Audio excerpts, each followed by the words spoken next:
noches, hermanos queridos. Qué bueno nuevamente estar con ustedes con este estudio acerca del libro de Marcos. Saludamos también a la cámara para saludar a nuestros hermanos conectados. Les decimos buenas noches, qué bueno que están con nosotros. La clase anterior terminamos el capítulo 4, así que les ruego, por favor, que vayamos al capítulo 4 del libro de Marcos.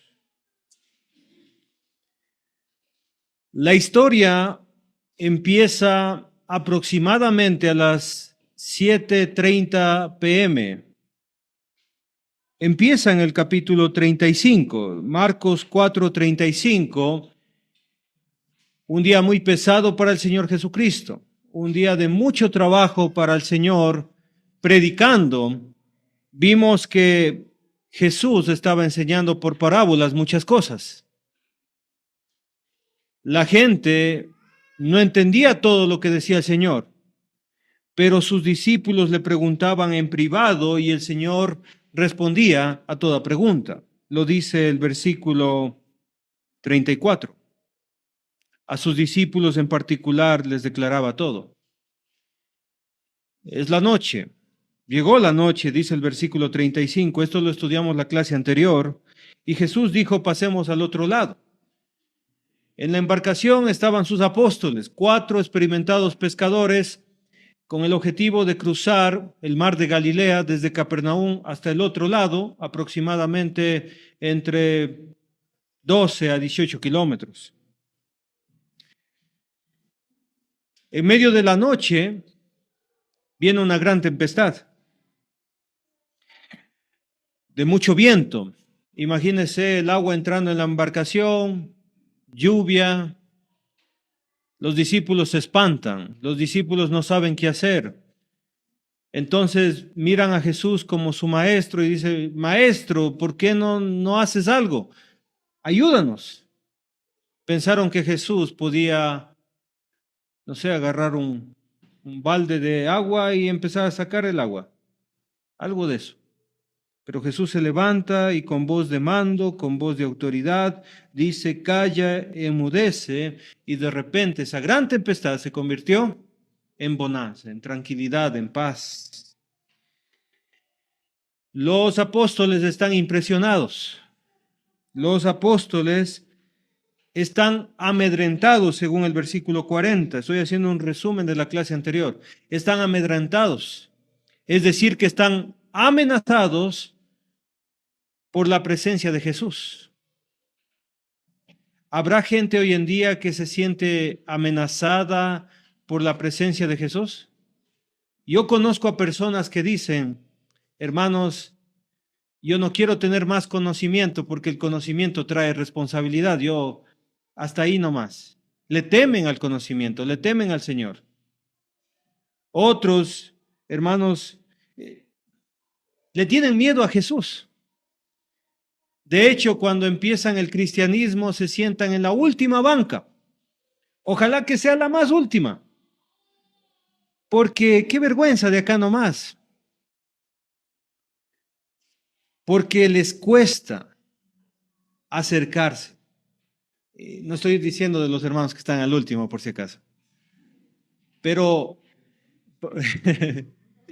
tal vez uno por ahí o una hermana por ahí. Pero no. Sino que la gente generalmente cuando es nueva se aleja, pone su barrera, su distancia. Y es interesante porque Jesús ya había estado 1 año y medio con ellos, 1 año y medio. ¿Por qué sentirse amedrentados con aquel que sanó a la suegra de Pedro o sanó al leproso o sanó a la gente? ¿Por qué sentirse amedrentados delante de Jesús? La gente a veces tiene miedo de las cosas de Dios. Yo no sé si usted tiene miedo de las cosas de Dios. Pero la situación, hermanos queridos, que el miedo es producto de la falta de fe. Por eso la pregunta, ¿cómo no tenéis fe? Verso 41 es muy interesante y con eso vamos a empezar. Hermanos, dice, entonces temieron con gran temor y se decían el uno al otro. Y esta es la pregunta, mire, 1 año y medio con Jesús y después de este milagro,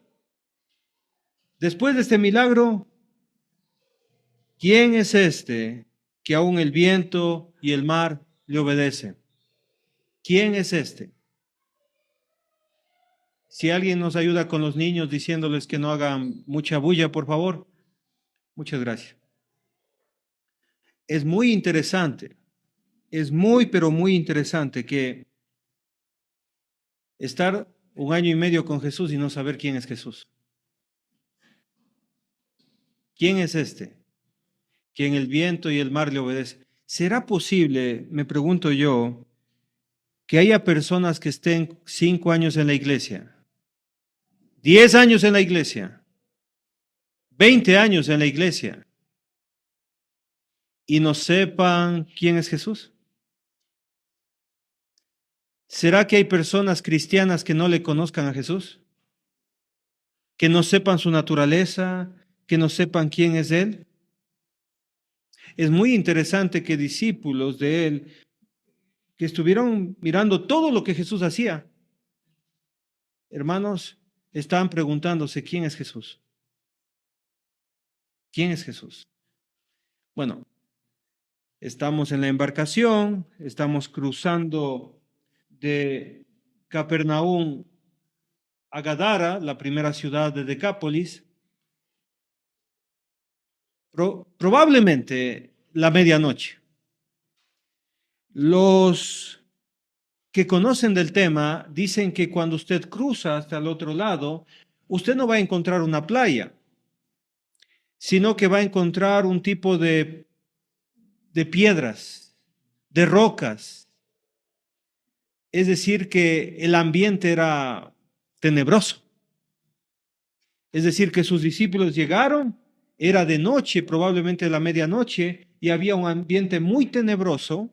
Y vamos a conocer que en este lugar vivía un endemoniado. Así que la historia que vamos a estudiar ahorita es muy interesante. Vamos a hablar de demonios. Vamos a hablar de qué piensa un demonio. Vamos a hablar de qué siente un demonio. También vamos a hablar qué conoce un demonio. De hecho, Jesús va a conversar con un endemoniado. Así que esta historia va a estar muy interesante. ¿Están listos? ¿Sí? Ok.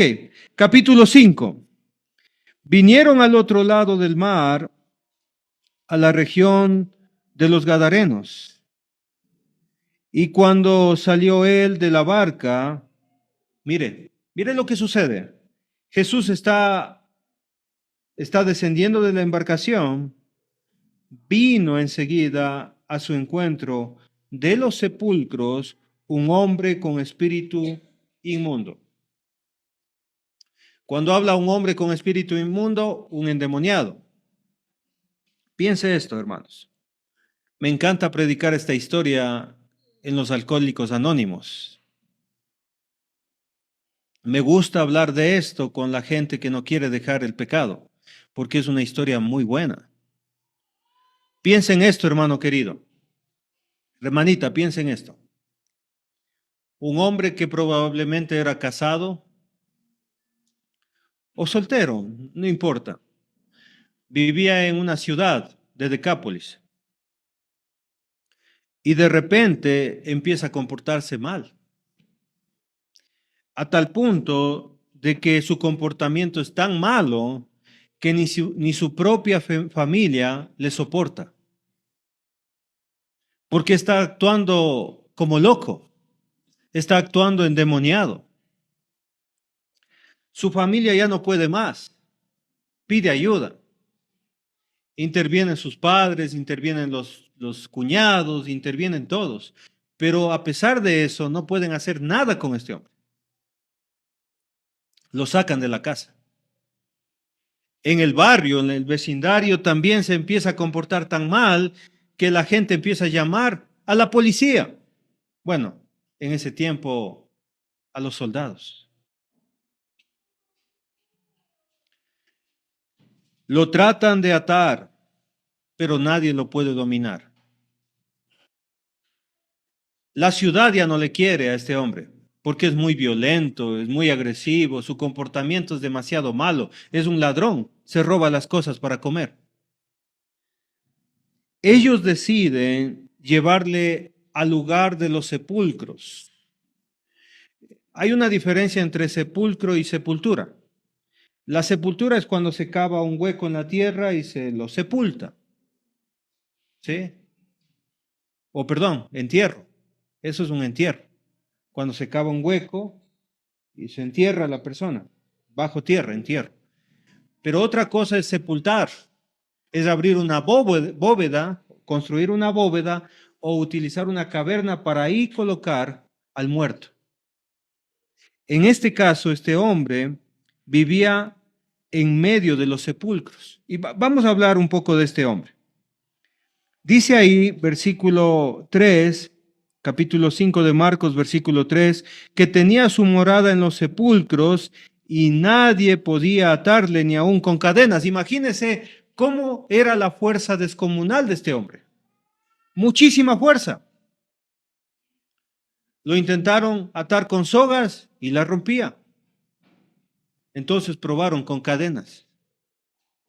También la rompía. Los demonios que estaban dentro de este hombre le daban fuerza sobrenatural, sobrehumana. Pero el texto dice, y me gustaría que usted subraye, nadie podía atarle, ni aún con cadenas. Nadie podía dominar a este hombre. Versículo 4. Porque muchas veces había sido atado con grillos y cadenas. No vaya a pensar en los insectos, grillos, en las esposas. Sí, no vaya a pensar en la esposa del marido, no, sino, sí, los seguros que se ponen en las manos. ¿Sí? Lo ataban y ¿qué hacía con esas esposas, con esos grillos y esas cadenas? Mas las cadenas habían sido hechas pedazos por él y desmenuzados los grillos y nadie le podía dominar. Estamos hablando con un endemoniado súper fuerte que nadie puede dominarlo y es por la segunda vez que encontramos aquí en el texto bíblico, nadie podía atarle, nadie podía dominarlo. La pregunta que hago ahora es, ¿habrá personas hoy en día parecidas al endemoniado? Gente que no obedece a sus padres, que nadie puede hacer nada, ni su propia familia, es rebelde, no quiere obedecer a nadie. Es un alma rebelde, ¿habrá personas así? Tremendo la historia de este endemoniado. Mire lo que hacía el demonio en la vida de esta persona. Versículo 5. Y siempre de día y de noche andaba dando voces en los montes y en los sepulcros e hiriéndose con piedras. La forma de actuar de este hombre es como un loco. De día y de noche anda, no tiene horarios, no tiene un orden en su vida, no tiene un control, no tiene una casa, no tiene un lugar estable. Y encima de todo se hace daño a sí mismo. ¿Habrá personas hoy en día que están haciéndose daños a sí mismos? Que saben que lo que se están haciendo está mal, pero de todas formas continúan. Hoy en día eso se llama drogadicción, alcoholismo. Y la gente hace eso sabiendo que está mal. Se autoflagela. Se hace daño a sí mismo. Este hombre, imagínese, se iría con piedras. Se lastimaba el cuerpo voluntariamente. ¡Qué increíble!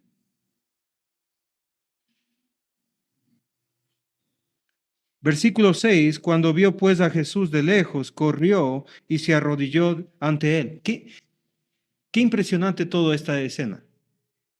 El endemoniado que nadie podía atarle ahora está arrodillado delante de Jesús.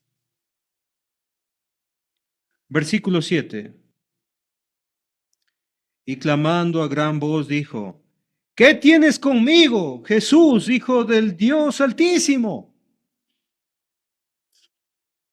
Imagínese todas las palabras que dice. Jesús, Hijo del Dios Altísimo. Amén. Lo dijo un demonio. ¿Saben lo que estamos entendiendo aquí? Es que la teología de este endemoniado es mejor que la teología de los discípulos. Porque los discípulos dicen, ¿quién es este? Pero el endemoniado dice, ¿qué dice? Jesús, Hijo del Dios Altísimo. Conoce su naturaleza humana, Jesús. Conoce su naturaleza divina, Dios. Conoce la grandeza de Él, Altísimo. No hay más alto que Dios. Pero la pregunta de este endemoniado es, ¿qué tienes conmigo? Y mire lo que le dice en el versículo 7 al final, te conjuro por Dios que no me atormentes. ¿Cómo se sentía este endemoniado delante de la presencia de Jesús? Se sentía atormentado. Se sentía incómodo delante de Jesús. Los demonios se sienten atormentados con la sola presencia de Jesús. Imagínese todo esto. ¿Y por qué estaba atormentado? Porque Jesús le estaba diciendo algo, versículo 8. Porque le decía, sal de este hombre, espíritu inmundo. Sal de este hombre, le decía. Y él se sentía atormentado porque le encantaba vivir metido dentro de este hombre. Le encantaba. Y aquí, hermanos queridos, aparecen preguntas muy interesantes porque Jesús va a conversar con este endemoniado. ¿Está listo? Mire lo que dice. Versículo 9. Y le preguntó, ¿cómo te llamas? Qué buena pregunta. ¿Cómo cree que respondió el endemoniado? Y respondió diciendo, Legión me llamo porque somos muchos. Dentro de este hombre había una legión.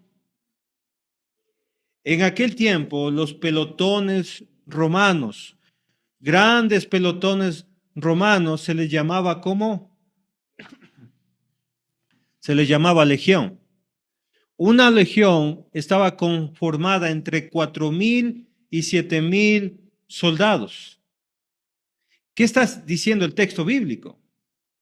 Está diciendo que este hombre tenía dentro de sí entre 4,000 y 7,000 demonios que le hacían actuar de esta manera, completamente endemoniado. ¿Qué puede hacer el hombre con una persona así? Los demonios son ángeles caídos, son ángeles que vivían en la presencia de Dios, pero por su rebeldía fueron expulsados. Son rebeldes. Dice la Biblia que los ángeles son superiores en fuerza que el hombre. Había miles de demonios dentro de este hombre. Ahora, sigamos leyendo.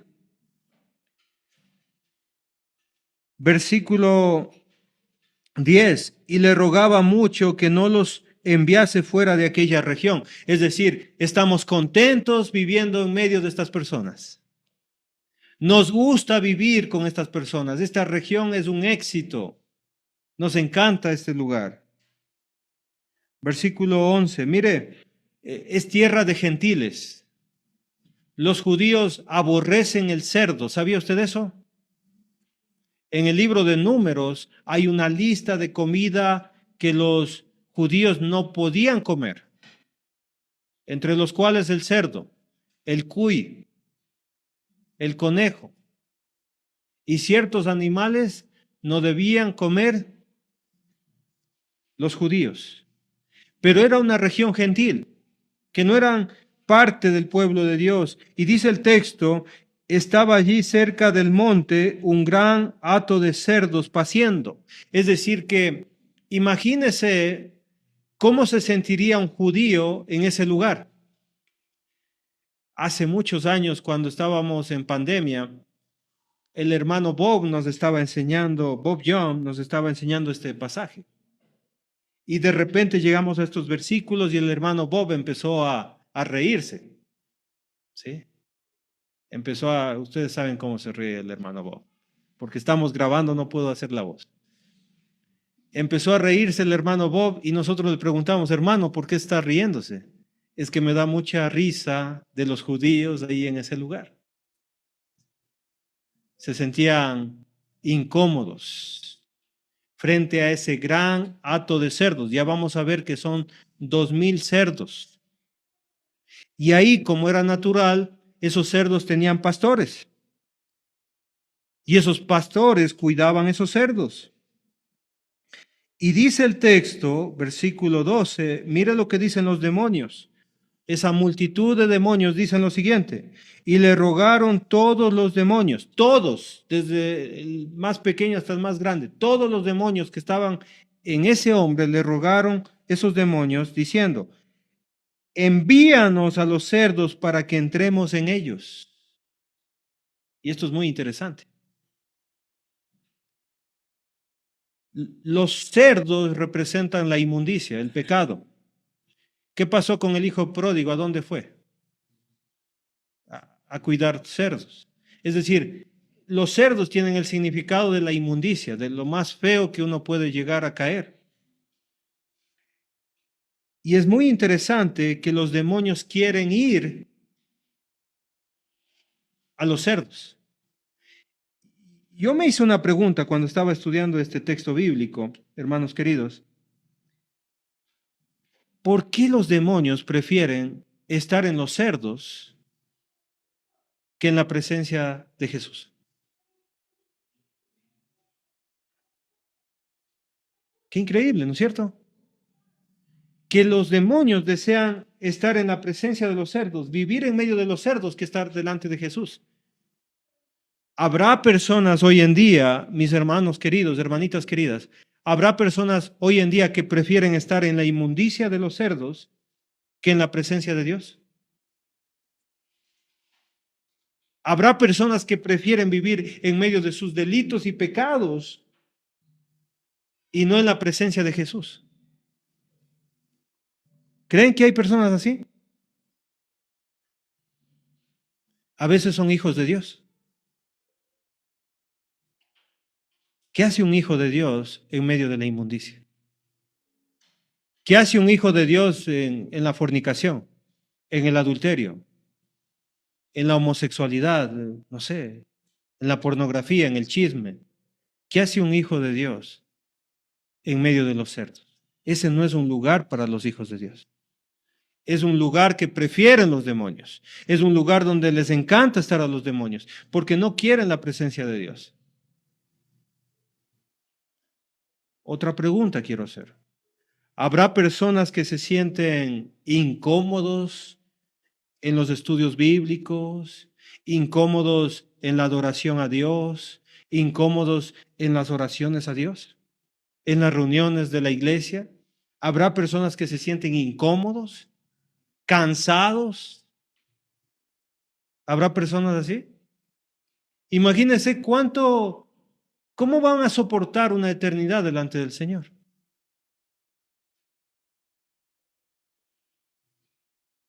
Entonces, esto es muy interesante.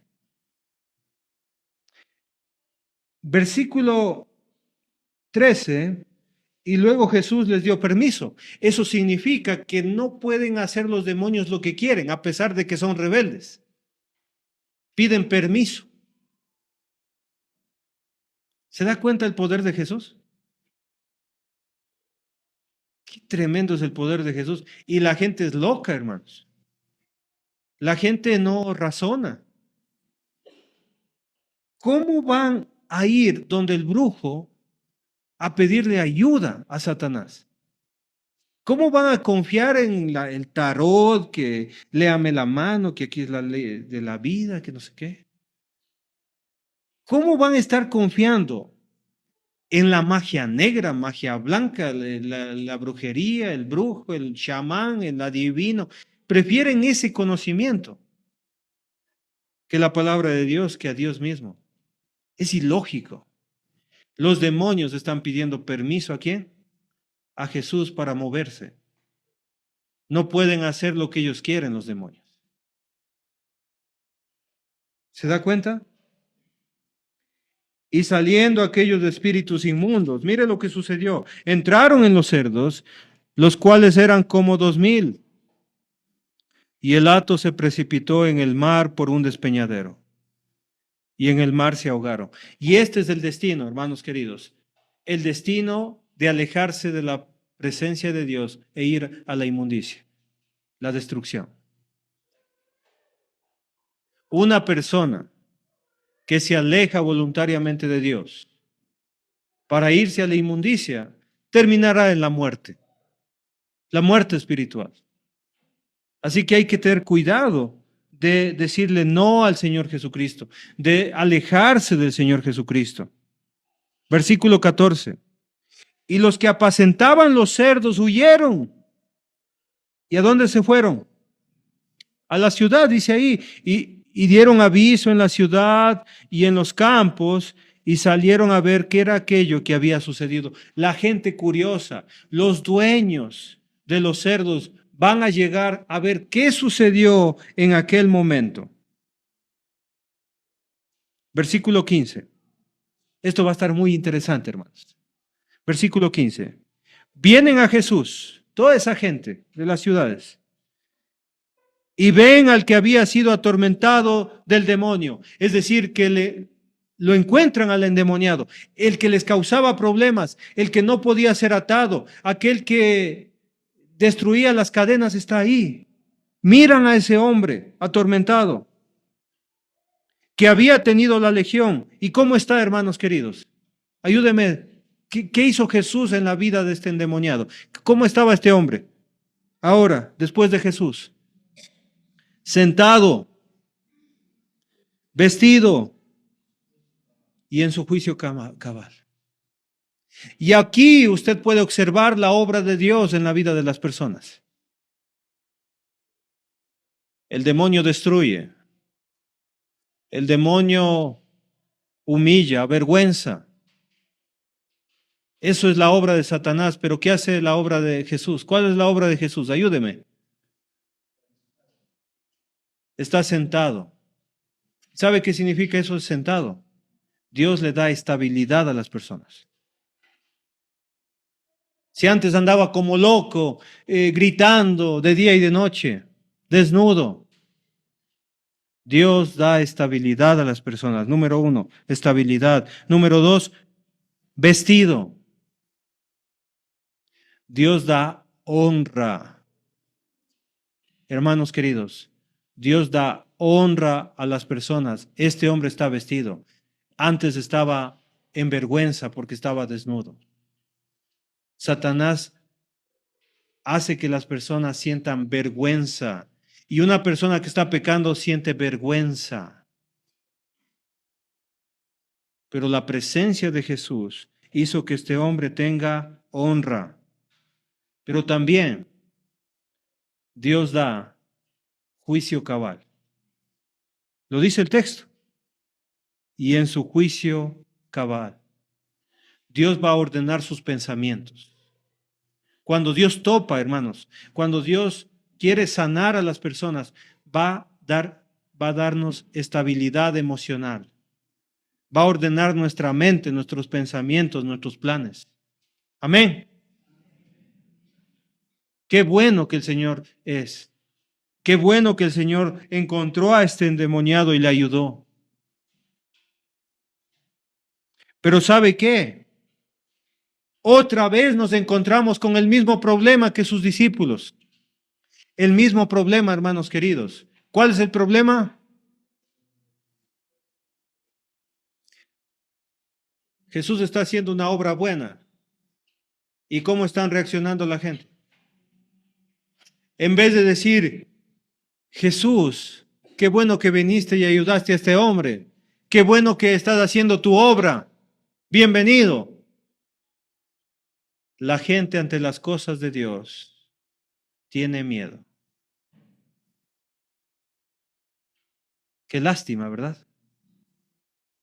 Que la gente, el ser humano sea así. Frente a la obra de Dios, la gente tiene miedo. Frente a la obra de Dios, la gente no razona bien.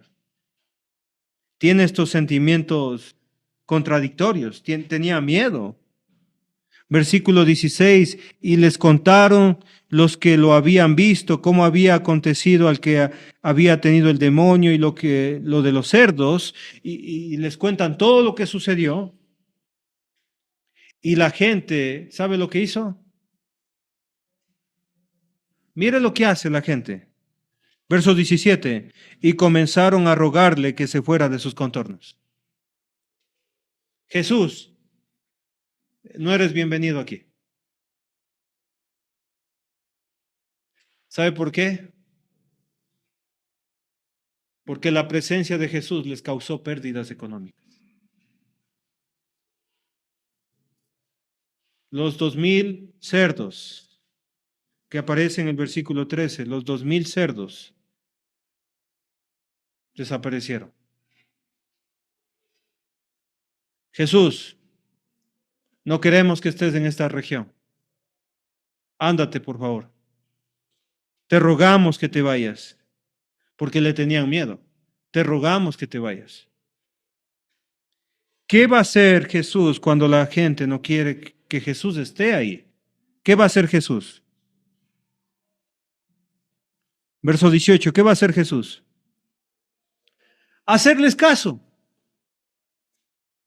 Si usted no quiere a Jesús en su vida, si usted dice no queremos a Jesús en nuestra familia, Jesús le hace caso, porque Jesús respeta su decisión. Jesús acepta su decisión. Ok, esa es tu decisión, está bien. Y Jesús se sube a la barca. Todos quieren que se vaya, excepto uno. Todos quieren que Jesús se vaya, menos uno. El que había estado endemoniado le rogaba que le dejase estar con él. Jesús, por favor, quiero ser tu discípulo. Te ruego que me lleves. Jesús le decía, no, te ruego, por favor, llévame. Solamente él quiere estar con Jesús. La pregunta para nosotros es, ¿qué tanto está involucrado Jesús en nuestras vidas? ¿Qué tan involucrado Jesús está en nuestras vidas? ¿Los días domingos? ¿Hasta el mediodía? ¿Hasta las 11:30? ¿Y los demás días? ¿Está involucrado Jesús en mi vida? ¿O son las horas y los horarios que yo tengo? De aquí a esta hora y de aquí a esta hora es para la iglesia, lo demás es mi vida. Yo voy a hacer con mi vida lo que yo quiera. ¿Cuánto de mi tiempo está involucrado para Dios? Este hombre quiere seguirle, quiere andar con Jesús, quiere ser su discípulo.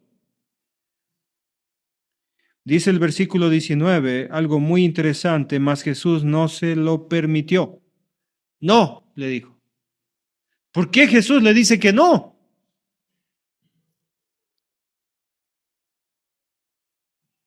Porque Jesús le tenía un trabajo a este hombre. Y en un acto de misericordia, quien va a predicar en Decápolis, quien va a predicar en Gadara, va a ser el que tuvo el demonio, que tuvo la legión dentro de él. Mas Jesús no se lo permitió, estoy leyendo el versículo 19, sino que le dijo, vete a tu casa. ¿Por dónde empiezo? Por la casa. A los tuyos, tu gente. ¿Y qué debe hacer este hombre? Y cuéntales cuán grandes cosas el Señor ha hecho contigo y cómo ha tenido misericordia de ti. ¿Cómo hago para que la gente conozca a Jesús? Díganles lo que hizo Dios en su vida. Cuénteles qué hizo Jesús en su vida.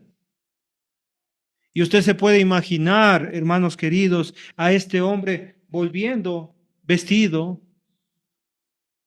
en su juicio cabal, cortado el cabello, yendo a su barrio.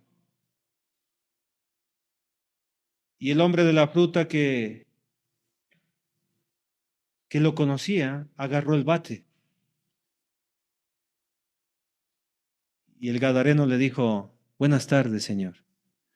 ¿Me vende $1 de manzana? $1 de higo? Bueno, en ese tiempo de otra moneda. Cambió completamente la vida. ¿Qué te pasó?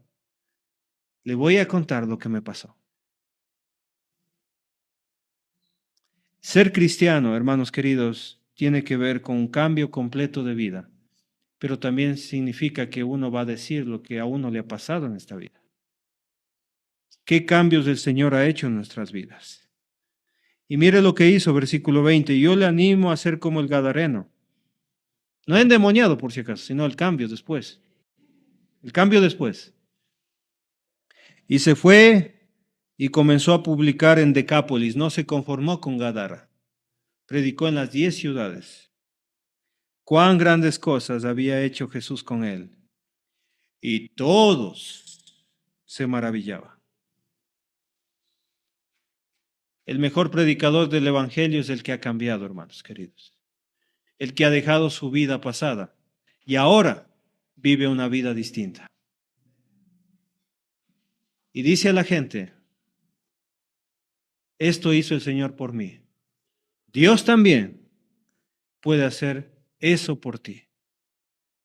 Que el Señor les bendiga, hermanos queridos. Que el Señor les guarde. Nos vemos la siguiente clase. Ahora vamos a cruzar de nuevo a Capernaum. Nos vamos a subir en la embarcación y vamos a ir y nos vamos a encontrar con 2 personajes. Que el Señor les bendiga, hermanos.